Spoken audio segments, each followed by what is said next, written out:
ESNY.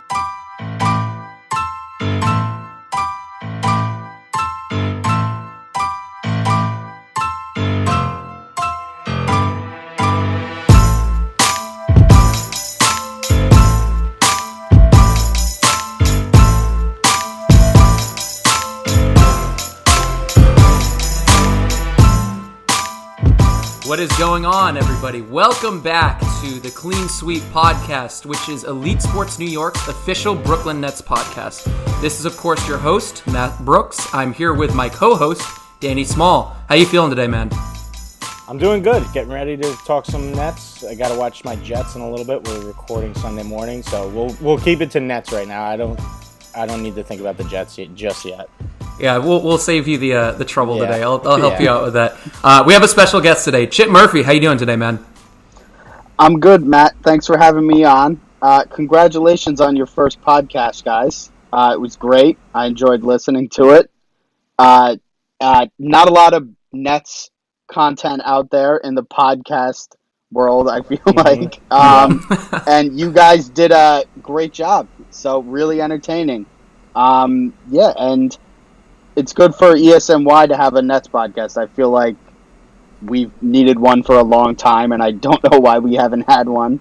So it's good for us to finally get one. Yeah, Appreciate it.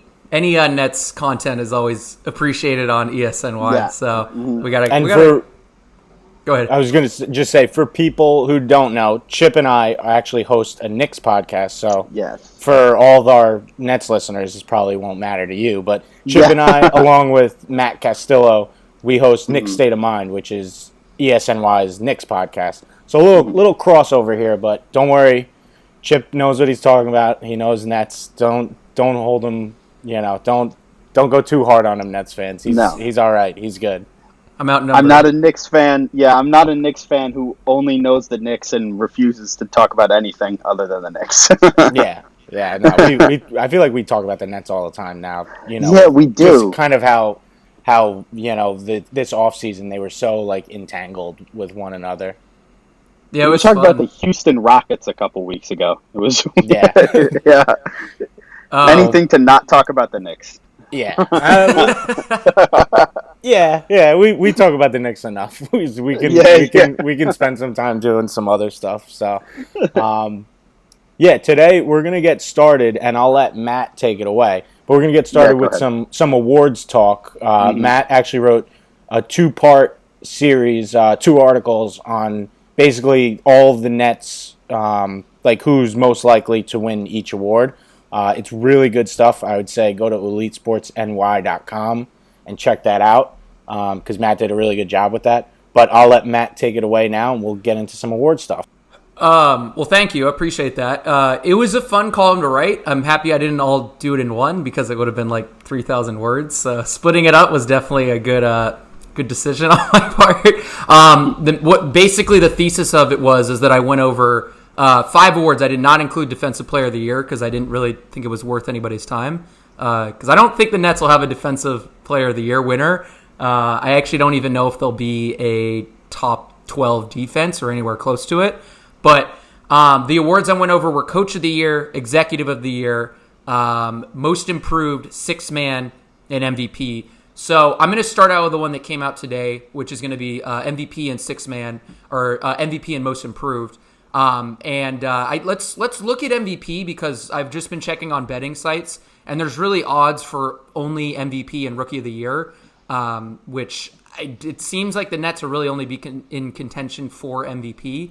Kyrie Irving is a pick for me right now on the website that I'm on, oddshark.com. He is listed as plus 3,300 as a winner for MVP. What do you think of that? Do you guys think that is something that you would hit if you were a betting man? I don't know if either of you are. Or is there other candidates that you think will be a little bit better of a pick, or just it seems like there's a no-brainer this year? I'll start with you, Danny. Well, it's tough. I don't think there's exactly a no-brainer out there. Yeah. Giannis, obviously, Harden, it seems like he's in it every year. Curry with, no Thompson, no Durant. I think he'll get back in the mix. But plus 3,300. So if you lay a $100 bet on Kyrie, that's $3,300 you're winning on that. Yep. I think that's like really good odds because I mean obviously we know Kyrie is an All NBA guard, and then he's joining a new system, which on one hand you could say there are some drawbacks, like maybe he doesn't fit it exactly well. But on the other hand, Kenny Atkinson is like the point guard, like whisperer. Yep. I could see Kyrie, this year he's the main guy. No Durant, which, I know there's speculation now, but we'll just say no Durant for now. Kyrie's the man. I think laying just a few bucks on him is a good investment because we were talking about it before. There's guys like Doncic has better odds. It feels like Kyrie's a little low for me. I don't know if he's going to win it, but I think that's a good bet to kind of win some money if you're looking at like an outsider. I think Kyrie's right there with anybody. Chip, what do you think? Well, I think I know why the Kyrie odds are so high. It's because the gambling sites are not showing a lot of respect to the Nets. Yeah. Like their over-under sites, their over-under it's like, last I looked on DraftKings, was it 41.5 or something like that? Oh, really? It went down. I think it might have been it might have been higher. It might have been 42. Yeah. But no one really thinks they're going to finish with a better record than they did last year, which is mind-boggling to me. But I'm not saying they're going to be a 50-win team or something, because I think the East is going to be better than people think it is. But, yeah, I would definitely place money on Kyrie to win MVP. I mean, I think he's underrated.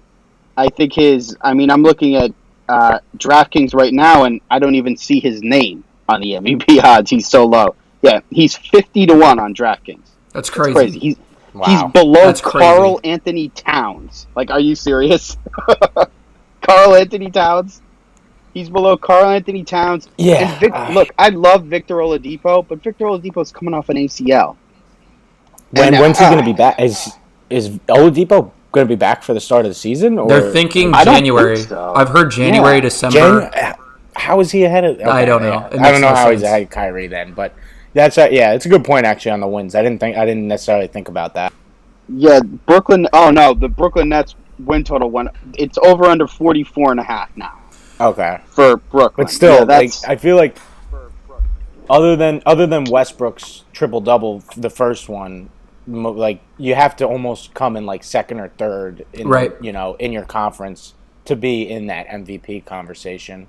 Right, which I think is possible, by the way. Like, if you look at how the East is going to shake out, I think that 3 through 7, like what's basically between the Pacers, the Celtics, the Nets, the Heat, I think are going to be a lot better than people think. Mm-hmm, I've heard some Magic buzz. Zach Lowe's all over the Magic, which is kind of funny to hear. Chip and I are two. I like the Magic. So's Chip Murphy, sorry, Colin.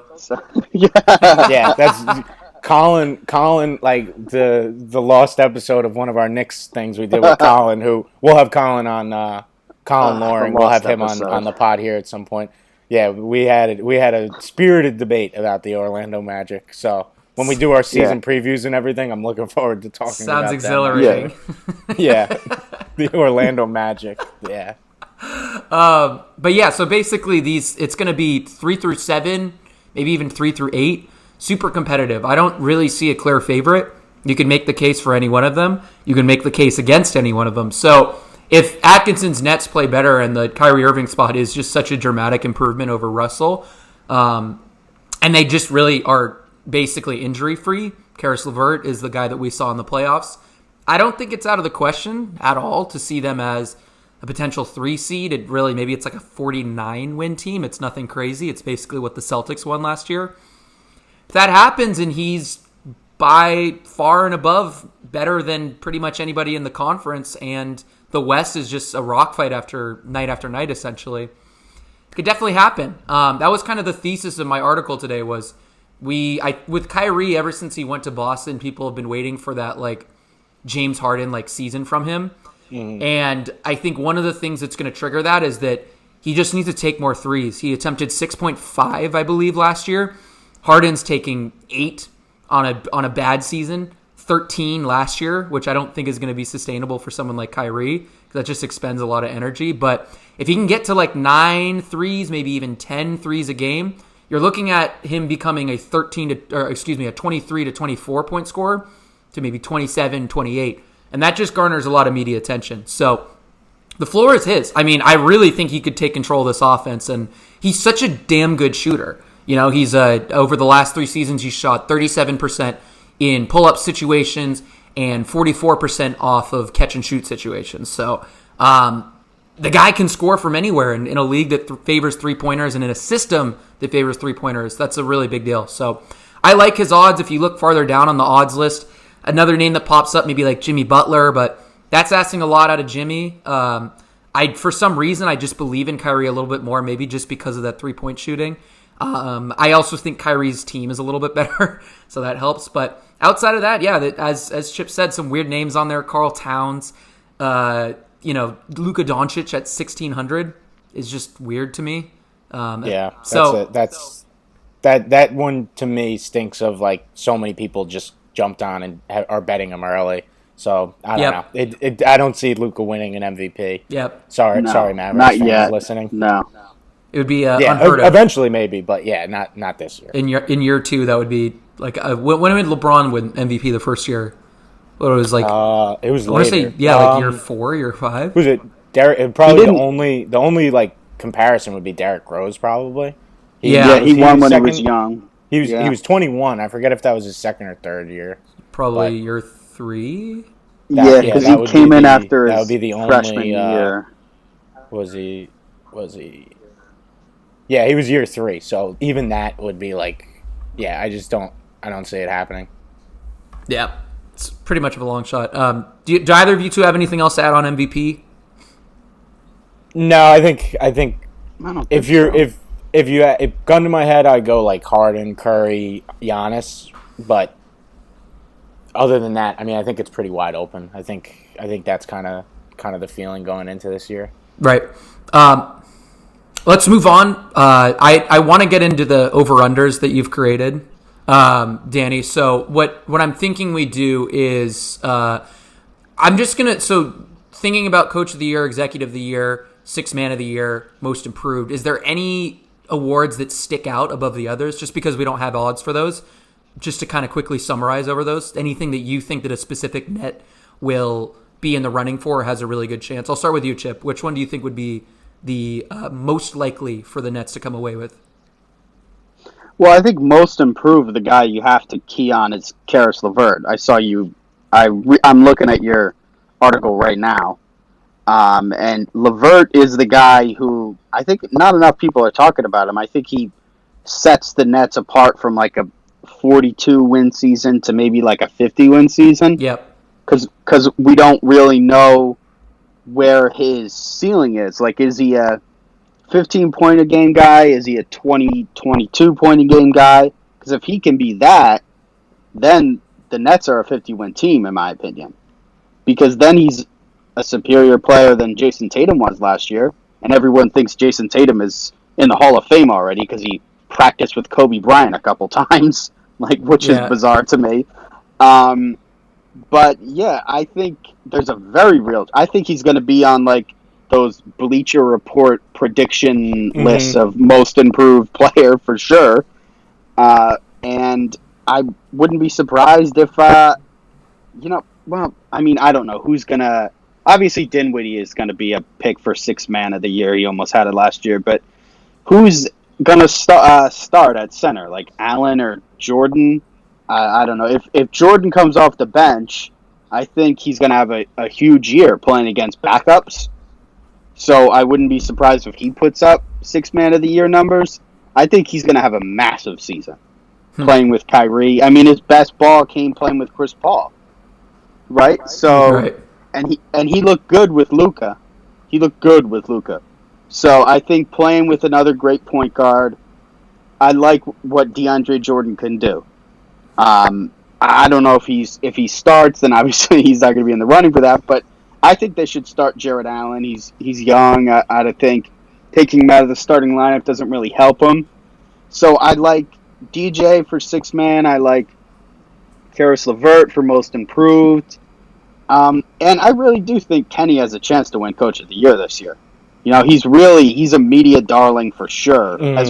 As much as Sean Marks is, the media really loves Kenny too because he's great with the media. And I like Kenny too. That would be. I think I would go with Dinwiddie over Jordan for sixth man of the year, just probably, on my personal one.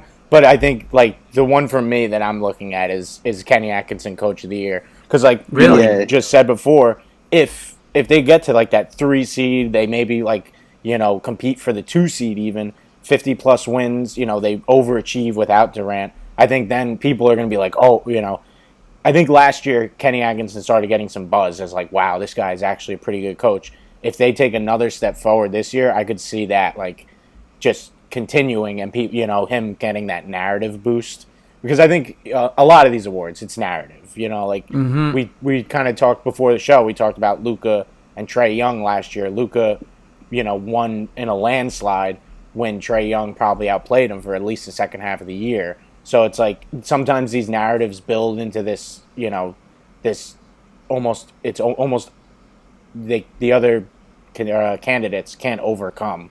So I think that could be something that plays to Kenny Atkinson's benefit, is just that media drive for him. But we'll see. I mean, like we said, I think the Nets have like a lot of decent options for each award.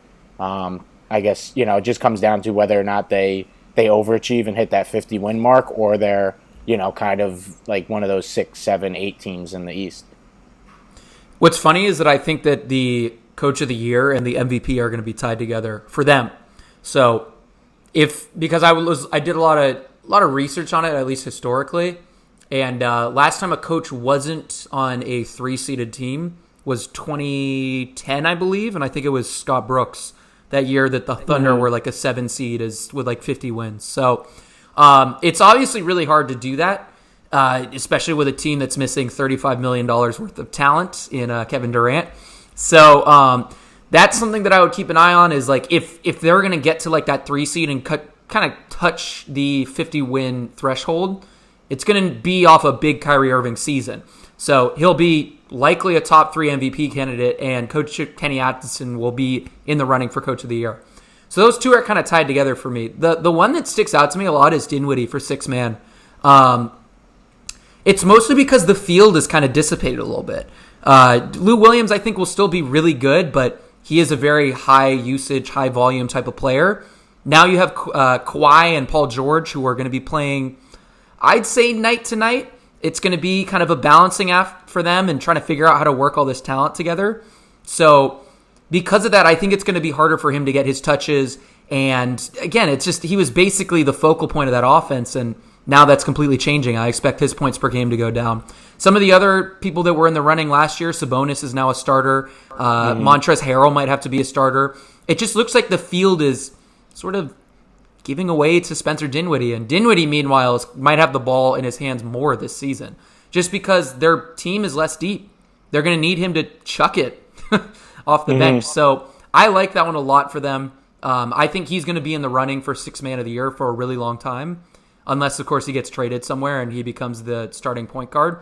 But when you have Kyrie, he's the no-brainer starter, and that might work out well for a Spencer Dinwiddie 6th man of the year award. I have a feeling he's going to win it at some point, and I'm thinking, why not this year?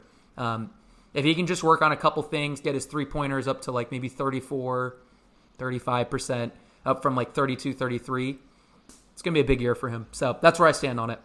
And I think, just to piggyback off what you're saying, I don't want to get, like, saying he's motivated to win it is kind of like to me, like a cheesy thing for someone to say. Yeah. But like, I'm saying it. I think he's going to be motivated after 2 years ago, most improved. He felt slighted that he didn't get more votes. Last year, he didn't even come in top 3 of, 6th man of the year. I think he felt slighted by that. So I think, as cheesy of a thing as, to say as like a, an analyst or whatever, say, oh, he's really motivated this year. I do think that's going to play a little bit of a part in it. He kind of, he feels like he has something to prove. Right. Yeah, and I can't bet on most improved, like or even pretend bet, because it's such a crapshoot, honestly. Like, yeah, the winners. I mean, that's a tough one to look at. I mean, yeah. But I feel like would anyone have said Siakam last year? Maybe maybe people in Toronto were thinking that, but I think like from like a national perspective, I don't know if he's he like a was the ninth guy. man Yeah, for Yeah, them. I don't think anyone bet him. I would be yeah, stunned if anyone had him. probably maybe a couple people in Toronto, but yeah, that's the only way I could see it happening. Or Oladipo, what was that, a year before? Yeah, He was like an man. albatross contract when they acquired him. Everybody was like, "What are they and doing?" then, So, but yeah, so that's a tough award to predict. But yeah, sixth man of the year is the one I'm sticking on. Speaking of odds, fake odds, real odds, fake odds in this case. Danny, you've come up with a very creative idea. I'll let you talk about it actually a little bit, because I'm worried I'm going to butcher it. Oh, good. Yeah, no, I'm cribbing a little bit from. We did something similar to this on Nick's State of Mind a few weeks ago.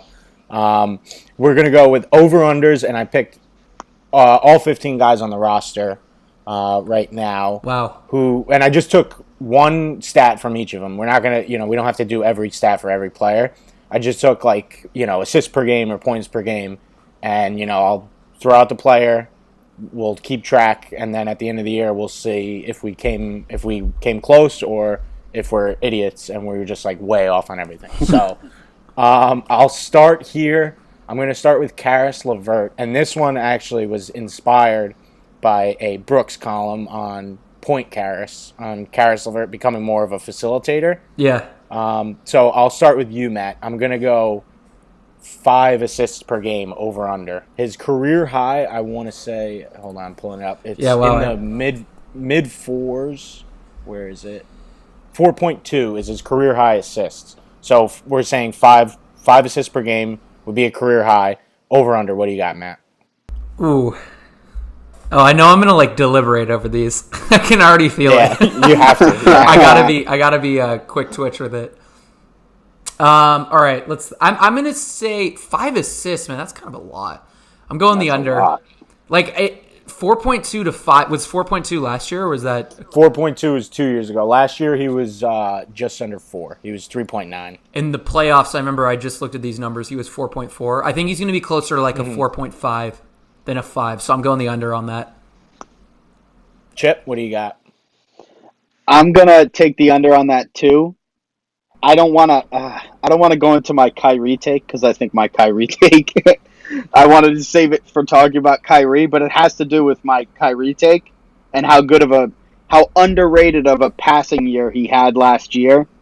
And I think he's going to be an even better passer this year. So I don't think Karis LeVert is necessarily going to have to be as much of a facilitator as people may think. And I think, I'm not going to go into Kyrie right now. We're talking about Karis LeVert right now. I was about to go off on a Kyrie tangent. Karis LeVert, under 5 assists. I think they want him to be more of a scorer, and I think they should want him to be more of a scorer because he creates his own shot very well. And he averaged, 13.9? 13.7 last year. Mm-hmm. So I think he's going to try and improve on that more so than being a facilitator. And I think he's the secondary ball handler to Kyrie maybe in some cases. But like Matt just said, 5 assists is a lot of assists. Yep. So I'm taking the under. All right, Danny, what you got next? Okay, I'm going to go over on that one just because both of you went under, and I probably did go a little high on it. I'd say probably if I went to 4.5 assists per game, that probably would have been a better number to go. But I'm going over just to be different. So nice. We're moving on to a guy that I forgot he was on the Nets for when I was looking at the roster here. David Nwaba. We're going to go 65 games played over under. His career high is 70, which he got 2 years ago. He played 50, I want to say. Yeah, 51 with the Cavs last year. Over under 65 games played with the Nets this year. Is he just injury prone? I should probably know this. Is that the rip on him? No, I don't think he got injured really last year that much. I think it was just he went in and out of the rotation a little bit, I want to say. In Cleveland? In Cleveland. Yeah, in Yikes. Cleveland. Actually, it looks like he was injured for a little bit. Okay. But he played 70 games the year before with Chicago. So I don't think necessarily is like a huge longevity issue. But this was one of the toughest ones for me to make, just because I'd say he's probably like on the list of Nets. He's probably like lower on the totem pole of like importance this year. Not anymore. Well, yeah, it's actually. Yeah, is he gonna be playing? Is he gonna be playing a lot of 4? Probably. I'm scared. He just strikes me I as don't the love new that. Travion Graham, which means I'm gonna write a column about him, and he's gonna get cut at the end of the year. What was your number again? Yeah, 65. I'm bang the over. All right, I'm going over. Yeah, I'm thinking 68, 70. I think they're gonna have to play him a lot at the beginning of the year. The roadie thing. I have made a concerted effort to not talk about it as much as possible, not write about it. I don't know when that's going to resolve itself. And the Wilson Chandler thing, they're going to be missing him for 25 games. Right. Playing David Nwaba at the 4 screams Kenny Atkinson. It is so Kenny. Yeah. Use him as like a cutter under the basket. He's kind of explosive as like a dunker and stuff. I could see him. I mean, depending on how they run the offense, and it depends on how good Kyrie is at recognizing cutters, but he could take a lot of those cuts from Rhodey, I guess. Mm-hmm. So, but yeah, I'm saying over. What you got, Chip? Yeah, I'm gonna say the over too. I'm looking at his B-ball reference page, and it says that last year he's listed as a shooting guard primarily, but last year he played 72% of his minutes at the 3. So he can play the 4 and 2% of his minutes at power forward. So whatever that means. But he can obviously play the 3. And I remember like when he was playing like his best ball was at Chicago a couple years ago. Like you were talking about when he was played 70 games. Like people were talking about how he was an underrated player, and then Chicago just let him go, and then he went to Cleveland and he kind of faded out because he was in Cleveland. But yeah, he when he was in LA and he was in Chicago and he was in big markets, he was kind of an underrated Twitter hype guy. Oh yeah. So I remember him. Yeah, I remember him being like going viral a couple times and being talked about. I think he's like a versatile. I don't remember too much about him, but I think he's like kind of an up-tempo transition guy, like a versatile defender he's kind of known for. Yeah. Yeah.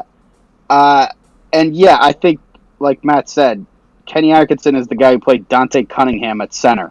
So yeah, he doesn't give a damn. Yeah, he really. That's one of the things I love about him. So I think David Nwaba at the 3, at the 4, whatever. Wouldn't be surprised to see him at the 5 either. So I think Kenny Atkinson would love David Nwaba. I'm definitely taking the over on 65, nice. especially with Chandler out. And now the Rhodey thing too. Yeah. Yeah, I'll jump on the bandwagon with an over there as well. He was a tough one for me. I wasn't exactly sure what to do, but that works. The next guy, we're gonna go, and I'm gonna take this one away with my pick first. But I'll go DeAndre Jordan, and I put 41 starts, which essentially means, do you think Jordan is gonna be the regular starter, or do you think Jared Allen? Ooh. And I'm gonna say under, because I think they're actually gonna end up sticking with Allen as the starting center. I think Jordan's gonna be coming off the bench, which I still don't even know if I like that or not. Because I think Jordan and Kyrie could be great together. Mm-hmm. But at the same time, I do think, I forget, one of you guys mentioned it before, I think they want to keep Jared Allen as that starter and keep his development going. So I'm going to say under 41 starts for DeAndre Jordan, a.k.a. Jared Allen will be the regular starter at center. Chip, what do you think? Wow, this is a tough one. Yeah, this is good. Yeah. Man, I think it's really up in the air because he's not the player he once was, but he's still really good. Mm-hmm. And Allen's still developing, and I think like being a DJ type player in his prime is where they'd like him to be. Like when DJ was making 70% of his shots. Man, this is tough. 41 starts. I don't know. I think I'm going to take the under too. I think I'm going to say that they stick with Allen. I think they definitely start the season with Allen as the starter, just because he's used to Kenny's system and everything. So, but I wouldn't be surprised if DJ gets some starts too. But yeah, I think that they want to stick with Allen. They want him to work. They don't want to bench him. So I think I'm going to take the under on that. All right, I'm going against the grain. Taking the over. Jared Allen is a tricky player for me to figure out. Definitely. There's a lot of ranging sentiments on how good he is now, where his development's going to take him. I'm trying to think about how they ran it last year, and like Kenny was definitely pro development, but at the end of the year he was bringing Karis LeVert off the bench because really he just wanted to win games, and Karis really wasn't playing well after that injury. I worry a little bit with Jared Allen, and I hate to like bring this up because it is kind of like a little beaten into the ground with him, but there are questions about like how much he loves the game and how much he's looking to, I guess, like involve himself in being all 100% basketball. There's a little bit of murmurs about that, and I don't know if I necessarily believe it, but I do think that there are instances where he just looks kind of like not prepared for the moment. Like you saw that last year in the playoffs. If there's like stretches, and you saw it at the end of the last month and a half of last season, where Jared was kind of unplayable in these big games in the toughest part of the schedule. They were going night after night against Utah and Indiana and teams like that, and Philadelphia. And it was like he's getting owned during regular season games. So if they go through a stretch like that and he looks like he's behind development, whether it's because of physicality or even just mental toughness, I'm wondering if they're going to put DJ there and just kind of ride it out and sort of look to slowly work Jared Allen into the offense, into the defense, and make sure he's fully comfortable. I understand that Kenny Atkinson is a great developmental coach, but that doesn't mean development doesn't just mean throwing somebody into the starting lineup. It means making sure they're comfortable and building synergy with them.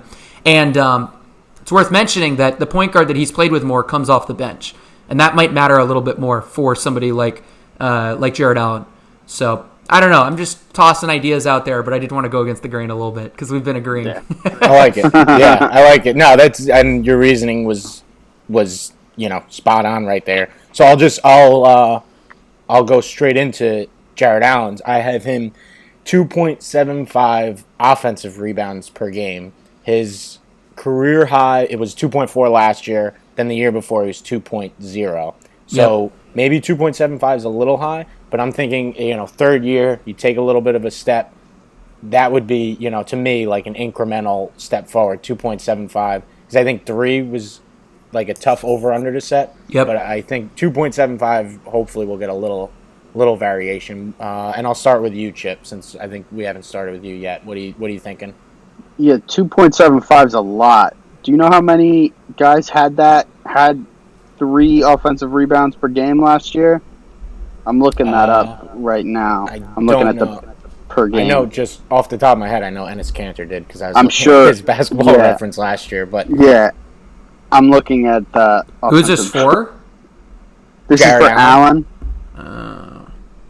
Another Jared. Oh, that was DJ. Yeah, that was DJ. Okay. And now we're moving right into Jared Allen. Interesting. Oh yeah. So 12. So okay, if you want to count Jokic's 2.9 and Vucevic's 2.8 or whatever, if you want to round up from like the 2.5, so it's about 15 guys, 14.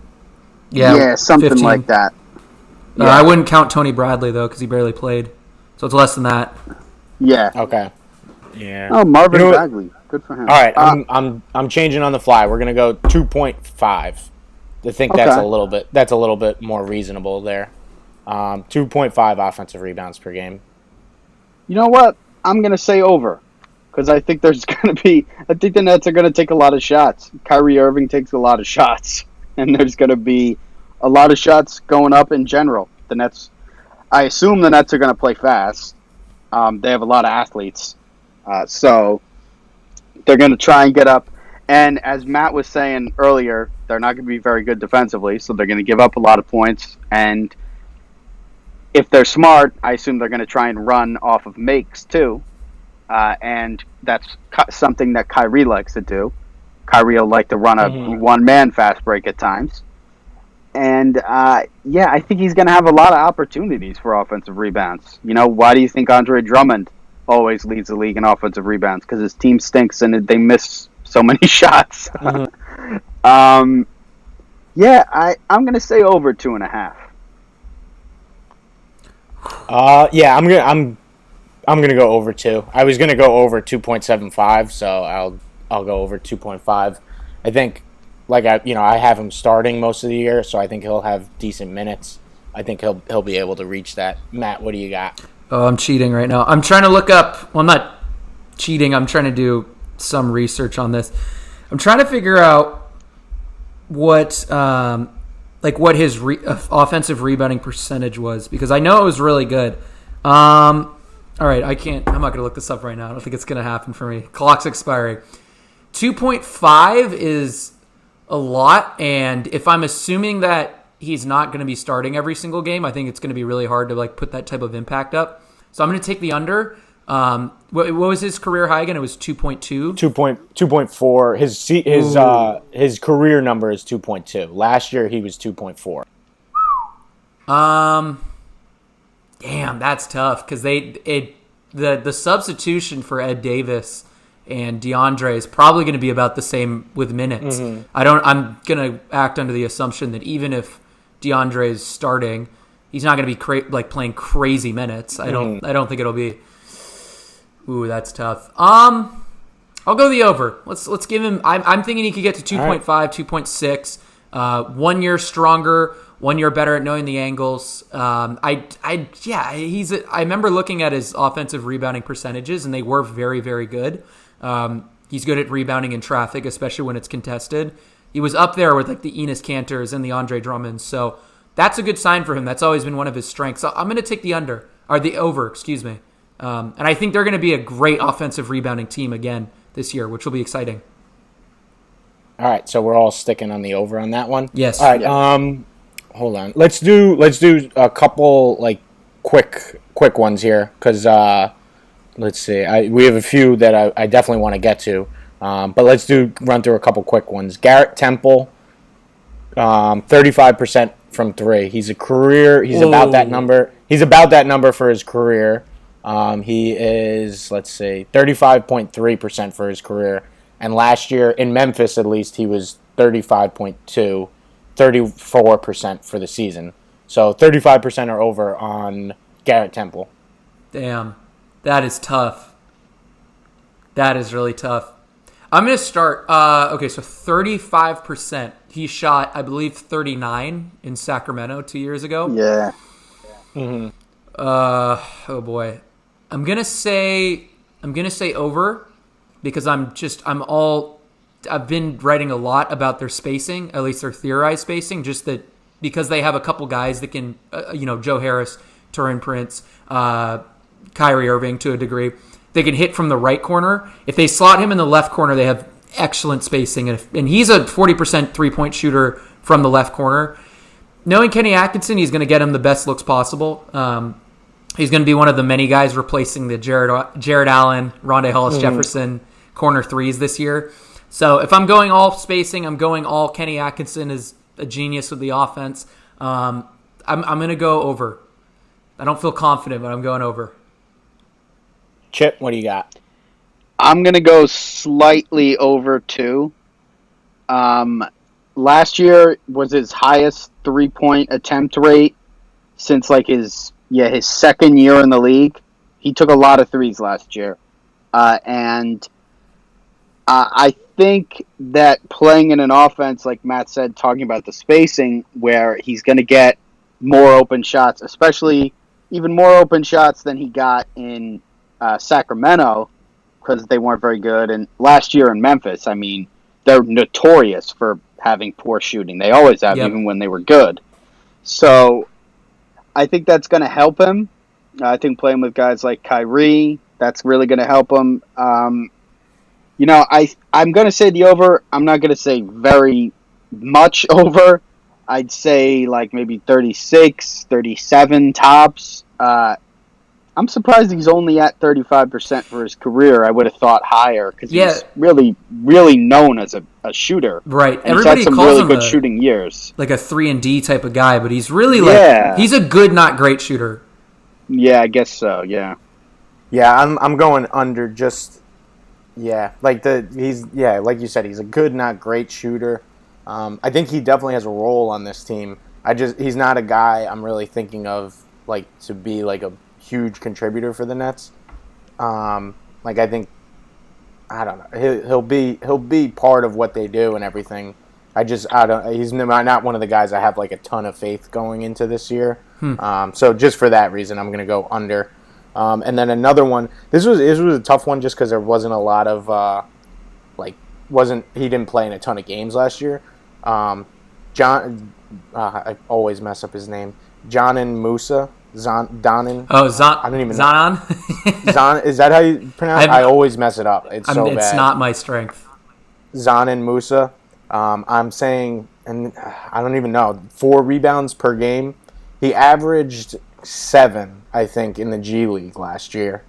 So I don't know in terms of like minutes, what he's gonna be getting this year. I think it might be tough for him to get on the court, but 4 rebounds per game. And I guess I'll start. I'm gonna go over just because I think he's like that. I think that's gonna be his thing, like with the Nets, is just being like a big-bodied guard who can kind of like flex to the 2 and the 3, maybe even 4 a little bit if they need some help this year, because I think they're gonna be light at that position. And I don't know, he was a really good rebounder in the G League last year. I know it's different in the NBA, but this was one of the tougher ones for me to set, but I'm going over. I don't want to talk about it too long since it's not one of the bigger names on the team, but I like him. I think he's going to be a good guard/forward rebounder. I'm gonna cut in. Going under anything, Musa. Sorry. Fair enough. Seems like a really nice guy. Does a lot off the court. Not sure what the role is for him here. Yeah, I don't know. He's a shooting specialist that shoots 34% from 3 in the G League. Yeah. Like I'm not super high on him. This was I didn't have a whole lot of fun coming up with his over under. I'll be honest. Chip, what do you got? I don't want to dwell on this too long, but yeah, Danny, are we talking about the same guy who played 39 minutes last year in 9 games? Yep. And is that all he played? Yeah, he didn't. He barely stepped on the floor. Wow. Dude, Dude, you're talking about over under 4 rebounds. The guy had 5 rebounds total last year in the NBA. Yeah, no, I wasn't doing per game. I was doing 4 rebounds for the season. Okay. Then I'll take the over on that. So I think Chip's an under for this one. Yeah. Okay. All right. Since I'm taking the L on that one, so I got to make up ground elsewhere. All right, let's move to Nicholas Claxton. I'm saying 41 games played. I don't know how much time he's going to get because I think he's going to spend some time in the G League. Me too. 41 games played. That's where I'm going. I'll start with you, Matt. Oh man, Musa questions are tough because the only film I've really digested of him are in Summer League, and I hate making takes off Summer League. It's just one of my least favorite things. It's like watching like a workout video of Carmelo Anthony or somebody like that, and just being like, all right, Mello. Yeah. I think it's basically the same equivalence. 41 games is kind of a lot, especially for a rookie. I could see him being like at the end of the year they bring him up, and he plays 30 games at the very end. I'm assuming that they're just not going to get a power forward because they just never get a power forward. So yeah. I'm going to still say the under. I like the idea of him for sure. But he's still so raw, and I don't know. I don't have a huge take on him, to be honest. But I'll take the under because of that. Chip? Yeah, I'm going to take the under too. I mean, the only stuff I've seen of him I've watched. I never watched him in college because he played at Georgia. And I've only seen like highlight clips of him and like the strength weakness videos, and his jumper just looks brutal. So he has a lot of work to do. He has a lot of work to do to be able to play in NBA games, and I think he'll spend most of the year in the G League. I think 41 games. Unless somebody gets hurt, I don't see him getting too much time. Yeah, I'll go with you guys with the under on that one too. That was if Jordan or Allen gets hurt, he might hit that over, but it's a tough call for the rookie. He was him and Musa were tough ones for me. Next one we will go. Let's see. This is like the other Theo Pinson, 17 and a half minutes per game. I'm going minutes per game because that was about what Shabazz Napier played last year, and he was like, I love Shabazz Napier. Me too. I do too, but that was like that. He's like that third point guard kind of guy. So for Theo Pinson, I'm gonna just say over, just because I think he'll be that third guy when Kyrie's not gonna play 82 games. I think Pinson might get some minutes in those games. Dinwiddie, if he goes down at all, because he gets hurt every once in a while. I guess I'll go over for Pinson on that, but he was another tough one for me. Chip, what do you got on him? That's a good point you bring up. I mean, are they going to do the load management thing with Kyrie? Could he play like 66 to 70 games? Mm-hmm. That would absolutely. be interesting. I think they absolutely will. Yeah. But about Pinson, I mean, 17 minutes a game is a lot. I'll admit I don't know that much about him. I only know what I've seen of him from the Nets games that I watch, and he wasn't really on the court very much. Good game. I think he had one good game against the Knicks last year, and that was pretty much it. I remember that. And he's like the bench mob guy. I know that. Yes. He's he's that guy. 17 minutes is a lot of minutes. I don't know. I'm gonna take the under on that because I feel like the Nets have a lot of talent, and he's gonna have to compete with guys like. I mean, would he be competing with Taurean Prince for minutes even? I mean, no, probably not. No, I hope not. No, Prince, right? yeah. I mean, doesn't he play the 3 and the 2? Like, he plays a little. He plays mostly 2, I think, but he plays like a little 1, a little 3. Like he's kind of flexible in that. Oh, okay. Which is I thought he was why a 2 and a 3. I didn't want to do games played for him just because. I don't know how many games he's going to play, but I think in the games he will play, he'll see like decent minutes at least. Oh, so that's what you mean? Yeah. 17 and a half minutes per game. But he could play like 40 games or 50, whatever Shabazz's number was last year, because Shabazz didn't play in every game, but he got decent minutes when he did. I feel like just because Shabazz was so good in college, we all there's so much respect for Shaz. Yeah. He went off in December. It was against the Hornets, I think. Yep, I remember. I wrote something about that. Danny was all Shabazz. He was great. I mean, I loved him as that third point guard. Just that role, you don't need him every night, but when you do, he's ready. He's solid. So Matt, 17 and a half, over or under. I love that this is the Theo Pinson Musa podcast. This is not the twist I thought we'd be going. I'm saving the bigger guys for later. I might be even lower on Pinson than I am on Musa. I think I know where you're going there.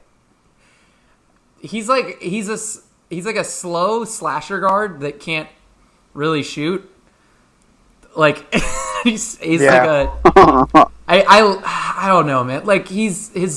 I just don't know what he does well, to be honest with you. The times when he played, he just looked not even just overmatched, but just he looks like an end of the rotation guy that you see at the end of games. He's a great bench presence, and I'm interested to see if they maintain that. I was hoping you'd do something with celebrations, how many new dances? I was like, I was thinking two and a half new dance moves over under. But how do we even quantify that? I don't know. Irish jigs per game. That was the first thing that came to. It was actually that and the video of him looking up at Anthony Davis's stat line and going, "Damn." Yeah. Davis had 40, 20, whatever it was. He's hilarious. Those are the only two things I thought of with Pinson. And hey Theo, if you're listening, sorry, we like you. I just could. It was hard for me to to figure out what to pick for you here. So I think, all right, so Matt's going under on that. I'm going under, but I would like to say, like, he was one of the guys that I was the most excited about bringing back, because I think it just, I mean, a lot of times I think about basketball as just being a workplace, and that, like, having that guy at practice and at games that just brings that much charisma and, you know, is cheering for teammates, coming up with dances for each teammate, coming up with handshakes is, like, weirdly really, really important. Especially for a team that's going to be under a lot of scrutiny. It's going to be questions all year long about KD's health and Kyrie if he has flare-ups. I think it's really valuable to have that guy on the team. So when that signing happened, and Teo, if you are listening, I was like ecstatic about it. More so than even if they brought back like a Damari Carroll, which sounds crazy, but like I really do think that stuff is valuable. Because again, it is a workplace. These guys show up when you have to show up, 82 games. There are going to be days where maybe something happens off the court. You get in a fight with your wife or girlfriend, or, you had a bad game last game and it's kind of wearing on you a little bit. Like, having that dude that comes there with that much charisma is really important. So I don't want to sound this like I'm taking away at all from Kit Pinson, because I agree. I want him to surprise me, like make me look stupid. Let's make it happen. Yeah, I'm with it. I'm with it. So, all right, so now we're kind of moving into, which I'm leaving off Rhodey just because we really have no idea what's going on with his situation right now. Yeah. So I'll leave him off, like, just, for that reason. Now we are moving into the cream of the crop with one little bonus at the end. So I'm going to start. This one's a little different. Joe Harris made threes next year. 200, which would be a career high for him. And last year he was at 183. Okay, cool. So I am going to I'll start off with this one. Everyone knows this podcast was almost called the Joe Harris Appreciation Pod. So I'm going over on his made threes. And my reasoning is I don't think his percentage is going to be as high as it was last year. I think 47 is like a ridiculous number to try to match again. But I do think he's going to be like decent amount over 40%, like maybe 42, 43. And I think he's going to take another step forward in terms of, how many he's taking. He took 5.1 per game last year. I think they're going to push that up to like maybe 6, maybe 6.5, because I think with Kyrie, taking so much attention off of him, I think Kenny's going to start getting, continue to get Joe Harris these good open looks. I think I'm going to go over just because I think Harris is going to play pretty much every game of the season. I don't think he's not injury prone. He's not a load management guy. And I think he's going to shoot pretty well. So I'm going over 200 threes. That would be 17 more than he hit last year. Let's move. We'll go to Matt first, since you're the co-president of the Joe Harris Appreciation. Yes. Yes. Joe Harris. I don't know if Joe Harris is going to be happy with me. 12 players hit 200 threes or more. Harden, Curry, Paul George, Buddy Hield, Walker, Klay Thompson, Redick, that's a good one. Terrence Ross, Eric Gordon, and Bradley Beal. Right below that was Danny Green at 198. It's not a lot of players. It's interesting to see Joe Harris at number 18 with 183 made. I'm still going to bang the under. I think that what I like about this team, and it's definitely an advantage for Kenny, is that he's got way more guys that should be taking three-pointers this year with Prince, Kyrie, eventually KD. It seems like he's going to come back a little earlier than people expected, and I hope that they use him a little bit more in a spot-up role and just kind of like have him operate on the low post to sort of get him acclimated instead of taking the ball in transition like he was in the finals for some reason. But with all that said, I think that there's just a lot of guys that are going to need outside touches and touches in general. So I'm going to probably take the under.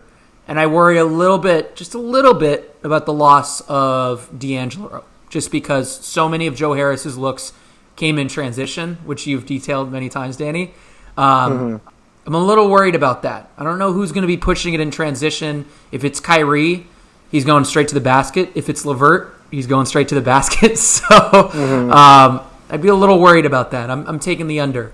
And I do think Joe Harris, he shoots above 48% no matter where he is, FIBA, NBA, three-point contest. So if he's doing less than 200, I actually expect him to do similar numbers, maybe not as high as he did last year, but percentage-wise, I think he's going to be way up there. So that's That's what I got. Chip, where you at? Yeah, 200 is a lot, too. I was actually looking at the same thing Matt was looking at. The 3-point leaders, I got all 12 here right in front of me. Mm-hmm. And those are some guys who get a lot of opportunities. Yep. I mean, James Harden took 1,000 of them last year. Steph took 800. Paul George 757. Kemba 731. JJ 600. Clay 600. Those guys take a lot of threes. And Joe Harris took 386. So you need to get a lot of opportunities to get 200 threes. Mm-hmm. And I just don't think he's going to get those kind of opportunities. And as Matt kind of alluded to there, I think his opportunities may even shrink playing with more three-point shooters than he's used to. And I'm not saying like that Kyrie's going to take like unnecessary shots or something, but now he's got to share the ball with more shooters than he's been used to last year and the year before that. And he's still going to light it up, but 200 threes is just a lot of threes. And like you look at a guy like a Terrence Ross on Orlando has 200 threes. Who the hell else was making threes on Orlando last year? JJ Redick. Yeah, Fournier, but Fournier's not the shooter. No, he's not. He's more of a slasher than a 3-point shooter. But I can't believe I just took a shot at Orlando. Don't tell Colin that. Yeah. Don't tell Colin. Yeah. No, I had to get some love in from my boy Fournier. Yeah. You love Fournier. He's like he's my new favorite player this year, I think.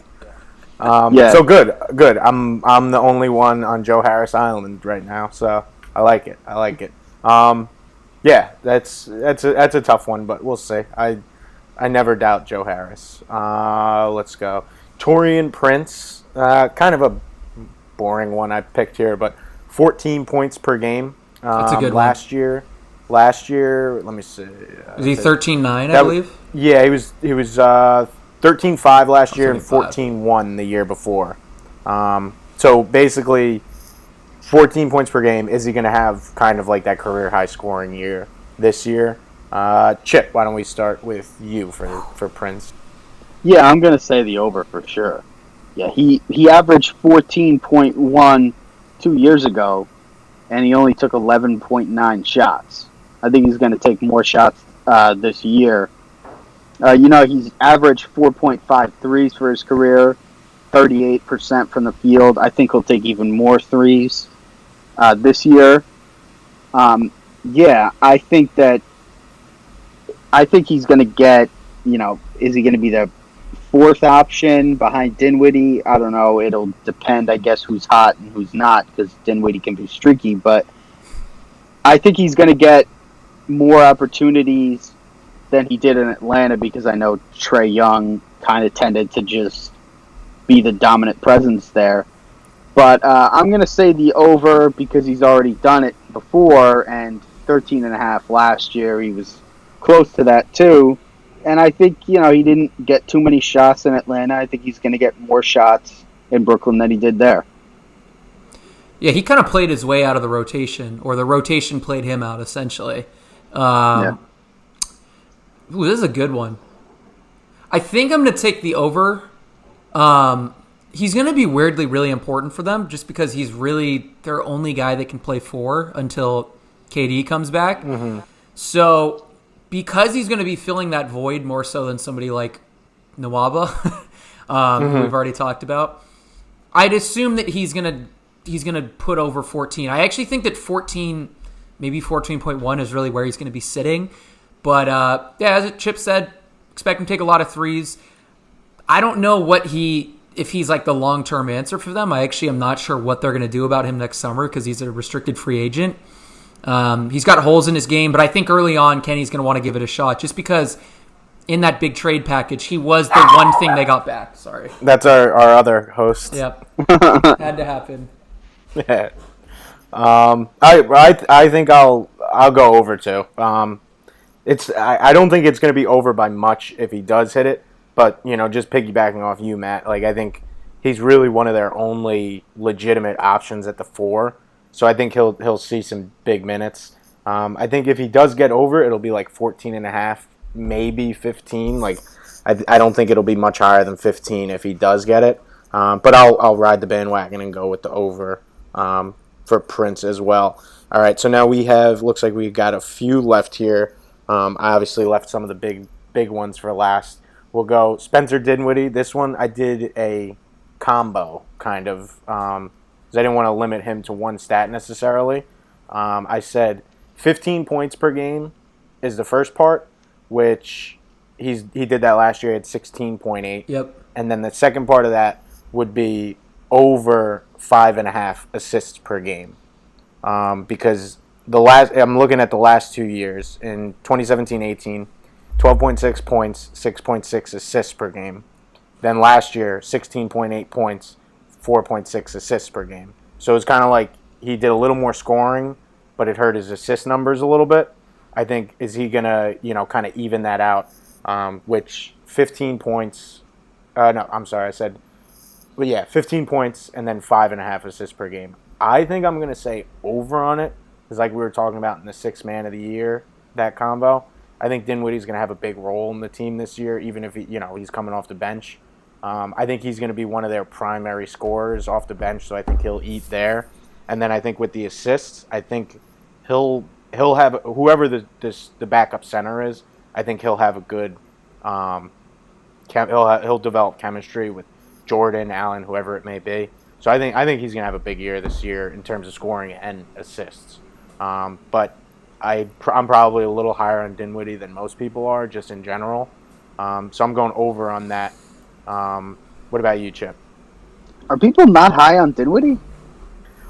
Mixed. I mean, I don't know if I know Brooklyn Nets people are high on Dinwiddie, but I don't know like the national. I mean, maybe I'm just wrong, but I feel like you don't hear much about him. Like there wasn't a whole lot of like national conversation like with him missing, the top 3 and 6 man of the year. I feel like there wasn't like a whole ton of people saying like, man, that's crazy outside of our little New York bubble. Yeah, I guess you're right about it. But I mean, the national media never gives any respect towards the Knicks or the Nets. Like, they all, like, Stephen A. Smith, the ESPN people, all those people, they don't want to show any respect.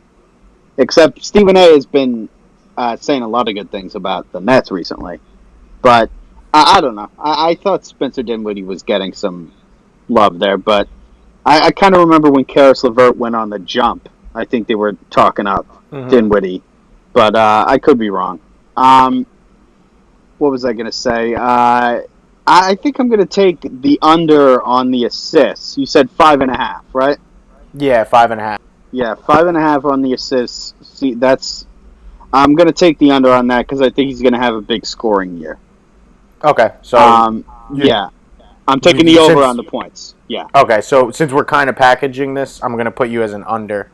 Because I'm saying, like, you have to hit both of the overs. You have to hit both of the overs. One of the under makes you an under. Does that make sense? Okay, yeah, I get it. There's a word for that. What is that in gambling? Damn, I'm going to forget this. There's a word for it, though. If you bet 2 overs, you automatically lose. When you parlay. Yeah, parlay. There we go. Parlay? Yeah, this is a parlay. This is a parlay we're doing? A parlay, yeah. Yeah, we're getting a little meta with our gambling. High stakes fake gambling right here. Yeah, exactly. Yeah. All right. In that case, Matt, what do you got? 15 points, 5.5 assists. All right. Well, if we're doing high stakes fake gambling, I'm betting the house. I'm betting it all. I'm going the over. I've always been kind of more pro Dinwiddie than I even think. Like, Nets fans are funny with Dinwiddie. He doesn't get a ton of chatter at all. Like, it's not even national media because I don't know. He's a weird. I think it's because he's streaky. It kind of frustrates people, and you don't really know what you're going to get from him night to night. I'm really pro Dinwiddie to a fault. I think I was early on in the last season. I was more pro Dinwiddie for the starting point guard than for D'Angelo for the first 2 months because people forget how bad D'Angelo was. I think I was with you on that. He was horrible early on in the season, and I was like, dude, can we just let's just roll Dinwiddie out? Like, he's like a average starting point guard. Like, this is not doing anybody any good. Like, he's a free agent next summer. D'Angelo, well, they both were, but So I've been always a little bit more pro Dinwiddie. I'm staying in the same lane. I think there's tons of opportunity for him. There's going to be a lot of games that he's going to be starting. He was, once upon a time, the assist-to-turnover darling amidst the league. He finished second 2 years ago. So I think he can get the assists up. If I'm going with the all six-man of the year campaign for Dinwiddie, I've got to say he's going to put up like 19 and 6, 18 and 6. So that's where I'm at with him. I'm going all in. All right. I'm all Dinwiddie this year, like even it. more so than Joe Harris. Ooh, I don't know if I like that. Yeah, I know. We'll get to that as the season goes on, I'm sure. Like, we're both pretty high on both those guys. We're just going to replay that clip. Yeah, exactly. All right, so I have 3 left here. We'll start with Kyrie. We kind of got into this a little bit on the MVP stuff, but 25 points per game. His career high is 25.2 that he got in his last year with Cleveland. And then he was 24.4 and 23.8 in his 2 seasons with the Celtics. 25, Kyrie. What do you think, Matt? As I said, it's weird that he doesn't shoot that many threes. I was looking actually when we were doing the top 200 or the guys that have hit over 200 threes. He was way below like Blake Griffin at 175, I think, in terms of made threes last year. It's not going to be like that in Kenny's system. That team has been top 5 in 3-pointers ever since he took over. They were number 2 years ago. They were number 4 last year. I think they were number 3 during his first year. With all that said, the guy that he's replacing, D'Angelo Russell, I believe was number 10 on that list. I have a pretty good memory for numbers, but I need to double check that when we get off. He was up there, yeah. With all that said, I think that's a pretty easy one for me. It's all just going to come down to how many threes he's taking. And I want to see him draw a few more fouls this year. I thought it was weird that he only took 3.7 free throw shots last year. That might pertain to him sort of trying to keep his body in good condition. So, but yeah, so that's what I'm saying over. I'm going to say over 25. If he's hitting 1 or 2 more threes per game, it won't really be an issue. Chip? Yeah, Zach Lowe talks about that all the time, how Kyrie draws so few free throws. It's funny because they replaced Russell, who was historically low at it, and they got somebody who's only slightly better. Yeah, Irving's better than Russell, but not by a ton. It's hilarious. Yeah, it's very strange that a guy who's just one of the greatest players ever at getting to the rim and scoring at the rim is just historically bad at getting to the free throw line. And do you mind if I cut in real quick? Oh yeah, go ahead. It's because he's so damn good at being evasive. Like he just is able to like contort his body around players and do these crazy up and unders. And weirdly, it's a disadvantage if you're going for stuff like and ones and stuff like that. It's kind of a funny part of his game. So, yeah, I think that's part of it. That it's almost impossible to draw contact when guys can't get a hold of you. Yeah. But yeah, I'm with you. I'm definitely going the over on 25 points. I think he's having a massive year. I think he's gonna have a FU middle finger year. I'm the man. It's. Yeah, I chose where I want to be finally. This is my team. It's my year. I'm doing it. I think he's having a huge year. So I'm going the over 25 for sure. Yeah, I'll make it a clean sweep on that over because like we got into it with MVP stuff. Like I think we all think he's gonna have a big year, like big, like you said, Chip, FU to Boston and Cleveland and everybody. And then plus, Matt, you brought up threes. I think that's a huge point. And then, I brought up earlier, Kenny Atkinson is this point guard guru. Like every time he gets a point guard, they get better. So I think that, with all that said, I think Kyrie over 25 is an easy call for us. But hey, we'll see. All right, so I got 2 more. I'm going to save the big guy for last. We'll go with Wilson Chandler. December 15th. That's the day he's off of his suspension.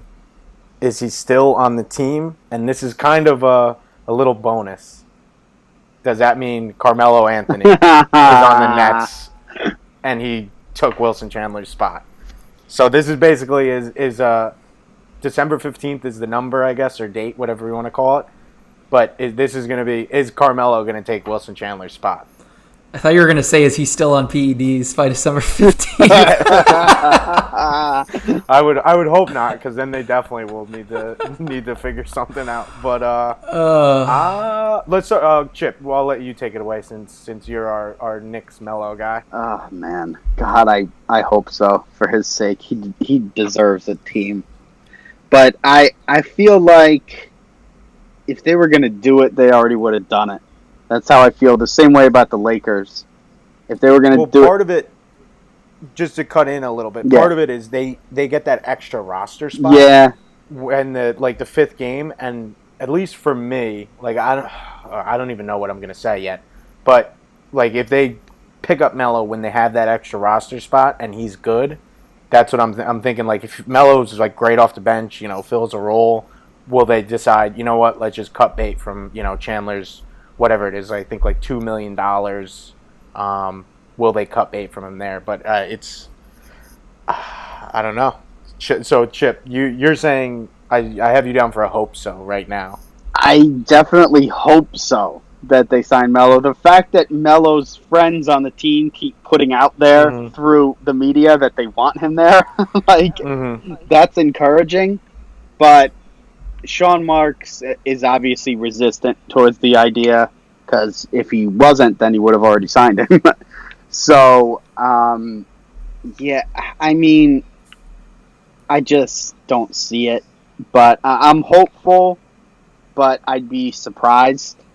I really would. I think there's a better chance that Melo goes to like a smaller team, and a team where he isn't going to be in the spotlight. Because I think that a team like the Nets with playoff aspirations, as much as it pains me to say this, they don't want the distraction of Melo and the constant questions of, is Melo happy in your system? Is Melo happy on your franchise? Is Melo happy with his role? Blah, blah, blah. Like Melo didn't play in the fourth quarter tonight.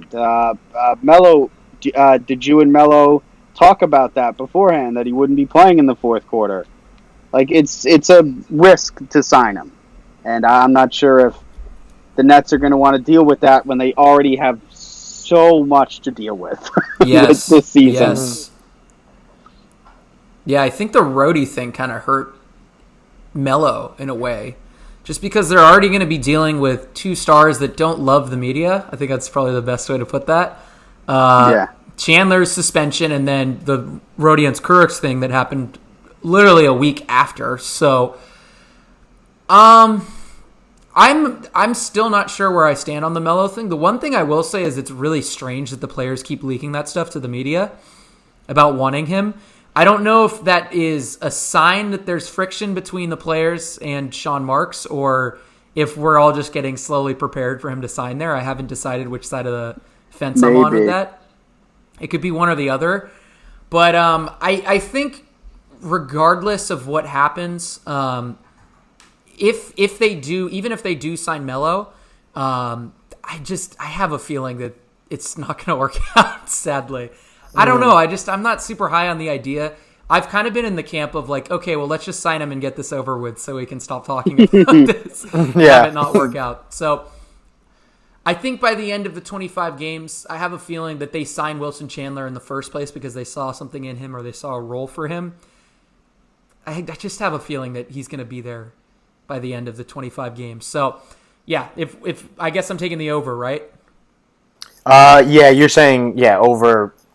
Oh, whatever. I don't even know how to categorize this one. You're saying Wilson Chandler is not going to be replaced by Carmelo Anthony. Yes, that's better than the December 15 number. Will he be replaced by Carmelo Anthony? Yes. And I am going to go against the grain, just for the simple fact that we were talking about like David Nwaba like having to play like big minutes at the 4 before, which the Nets are just in trouble at that 4, and I don't see many options other than Melo to fill that now.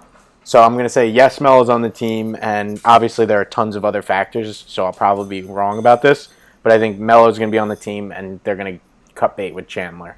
But like I said, there's so much that can happen between now and then. I'm probably going to be wrong about that, but want to be a little different. So that leads us into our final guy, Kevin Durant. how can you do an over-under if he's probably going to miss the season, right? Mm-hmm. Well, now we talked about it before. Like Brian Lewis of the New York Post had a report. There's some speculation that Durant might return this season. So that's it. There's no date, no nothing on it. Do you think Kevin Durant will return this season? And essentially that means, I think the three of us can agree, we would predict the Nets to make the playoffs. Do you think he's going to be in the roster or on the roster in the lineup for a playoff? Oh, yeah. I think so. You think he's going to be back? Yeah, 100%. I think he comes back by like March, maybe even February. I don't... Really? Okay. I'm not sure how I feel about that.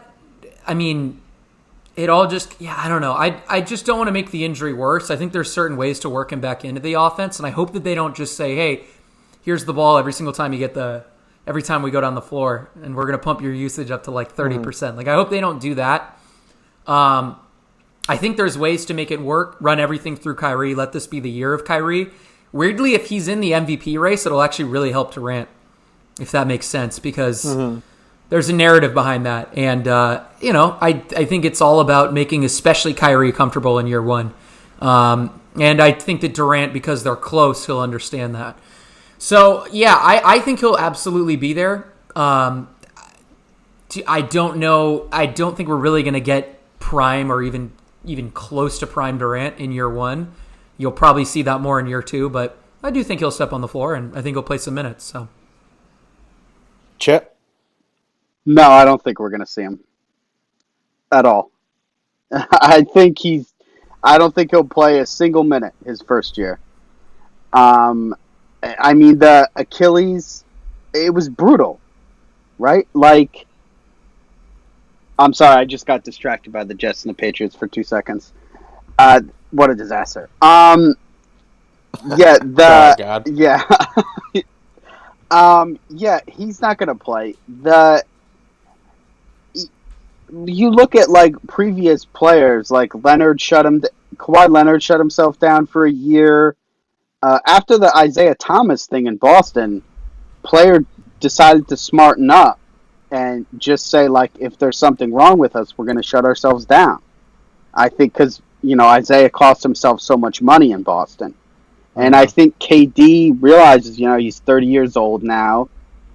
He just signed for a bunch of money, but he also took a pay cut when he didn't go back to Golden State. And has something to prove.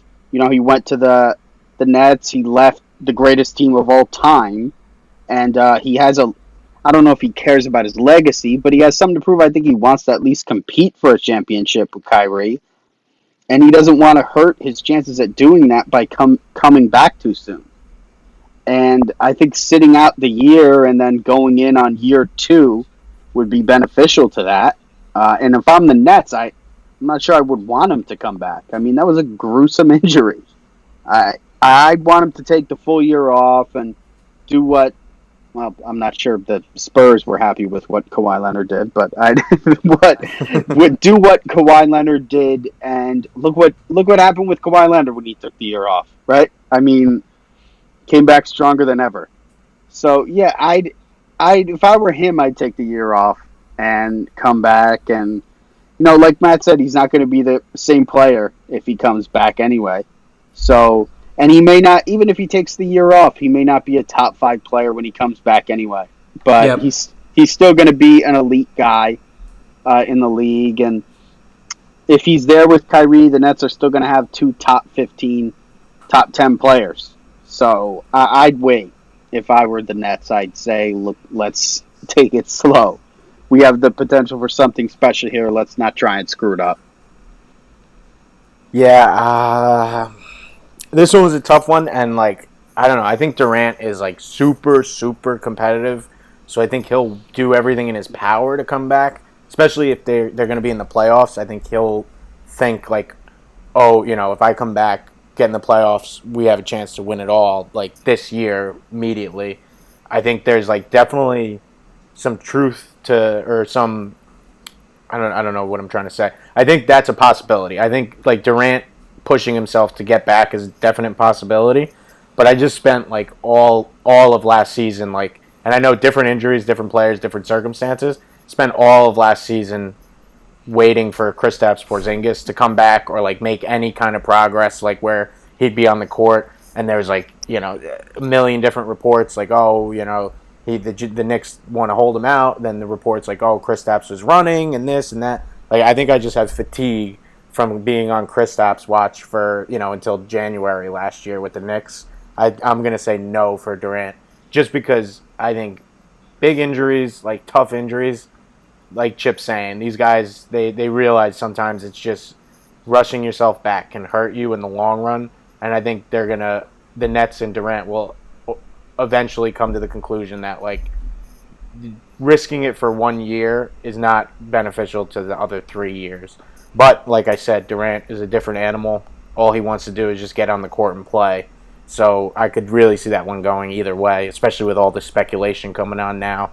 But, yeah, that's all we have. That's the over-unders and a couple little bonus different questions there. But I think there's a little bit of I think we agreed on a few, but there's some variation here, and I know at least from my perspective, some of them weren't the best over-unders in the world, but I think we did a pretty good job looking at the Nets and forecasting how they're going to be last year. I still think Joe Harris is my one. He's going to be over. I'm looking at these numbers now. I can't get off Joe Harris Island at this point.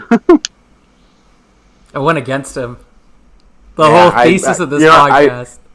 I think I put that number so high just so I would get you to go against him, and then I could assert my Joe Harris love, like say I love Joe Harris more than anyone else. So, any final thoughts from you guys on any of the over-unders? Anything you want to circle back to quick?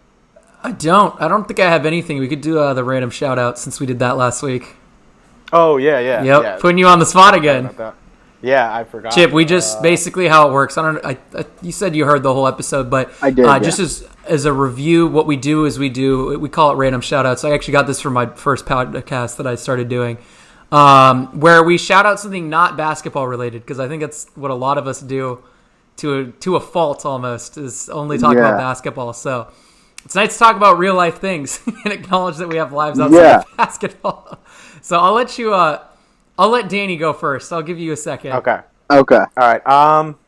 I completely forgot about this. I know. I'm gonna say, just because I was looking at like Snapchats before. Nice. My brother and his fiance just got a dog, so I actually was puppy sitting a few weeks ago. And it's only like, I want to say like 6 weeks old at this point. So like it's a puppy. It's young, but it's just I haven't had a dog since I was a little kid. It's just a really like nice, sweet dog. Poops everywhere and pees everywhere, so that wasn't fun puppy sitting it then. But nah, dogs are awesome. Everybody loves dogs. Taking care of a puppy is a lot of work.